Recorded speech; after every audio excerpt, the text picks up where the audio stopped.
ሰላም ጤና ይስጥልን። የሰዓቱን መረጃዎች ይዘን ቀርበናል። በቅድሚያም ዋና ዋናዎቹን እናስቀድም።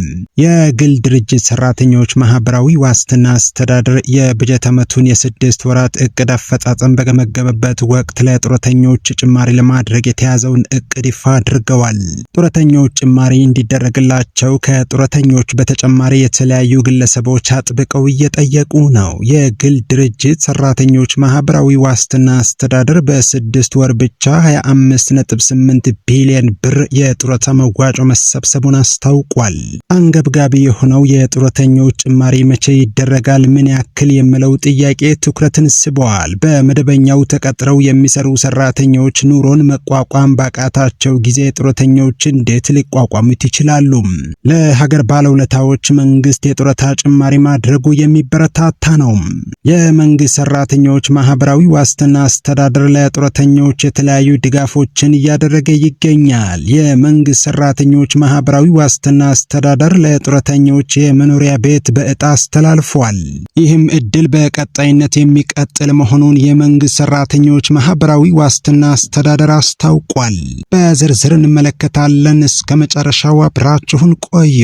የጡረታ ጭማሪን ጨምሮ ጡረተኞች የሚገባቸውን እንዲያገኙና ለጥያቄያቸው መንግስት አስቸኳይ ምላሽ እንዲሰጥ ይህንን ቪዲዮ የሚመለከታቸው የመንግስት አካላት ስለሚመለከቱት ቻናሉን ሰብስክራይብ፣ ቪዲዮ ላይክ፣ ሐሳብ አስተያየታችሁን ኮሜንት ላይ በማስቀመጥ ለጡረተኞች ያላችሁን ፍቅር እንድታሳዩ በአክብሮት እንጠይቃለን። በቅድሚያ የመንግስት ሰራተኞች ማህበራዊ ዋስትና አስተዳደር በባህር ዳር ከተማ ጧሪ ለሌላቸው አረጋውያን ያሰራቸውን ቤቶች አስረከበም።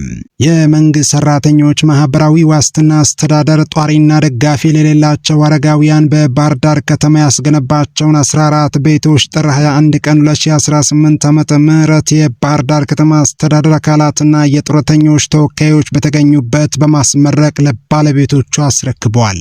በምረቃ ስነ ስርዓቱ ላይ የተገኙት የአስተዳደሩ ምክትል ዋና ስራ አስፈጻሚ አቶ ጥላሁን በቀለ እንዳሉት አስተዳደሩ ከመደበኛ ስራው ጎን ለጎን ዘርፈ ብዙ የማህበራዊ ኃላፊነቱን ለመወጣት በርካታ ጥረቶችን ሲያደርግ ቆይቷል፣ ወደፊትም ይቀጥላል ብለዋል።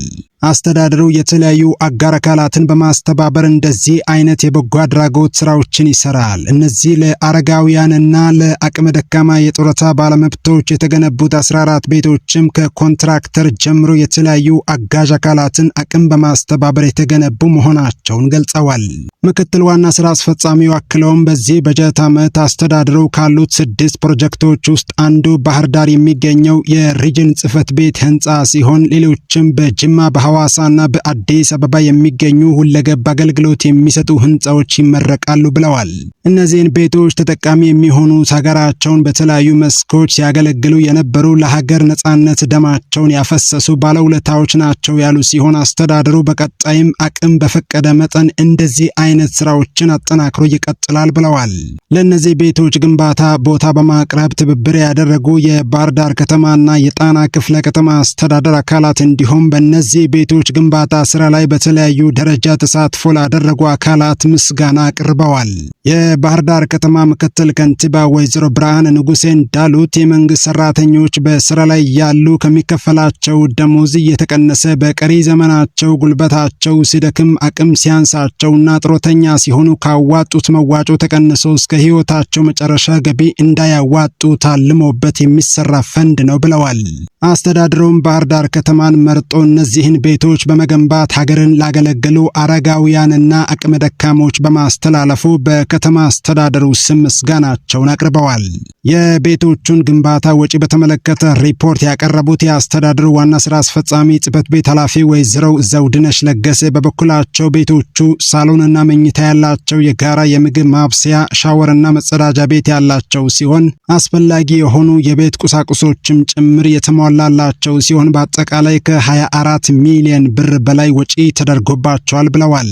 የሰሜን ምዕራብ ሪጅን ጽህፈት ቤት የጡረተኞች ተወካይ መቶ አለቃ ሲሳይ ብርሃኑ እንዳሉት የተለያዩ ስራዎችን ከሪጅን ጽህፈት ቤት ጋር በጋራ እንደሚሰራ ገልጸው አስተዳደሩ ለአረጋውያን የሰራው ስራ ምሳሌ የሚሆን በመሆኑ ደስተኛ መሆናቸውን ገልጸዋል። የቤት ባለ ዕድል የሆኑት ጡረተኞች በሰጡት አስተያየት ኑሯቸው በችግር ውስጥ መሆኑንና ደጋፊም እንደሌላቸው የተናገሩ ሲሆን አስተዳደሩ ለዚህ ዕድል ስላበቃቸው እጅግ መደሰታቸውንና ብዙ ችግር እንደተቃለለላቸው ገልጸው ምስጋና አቅርበዋል።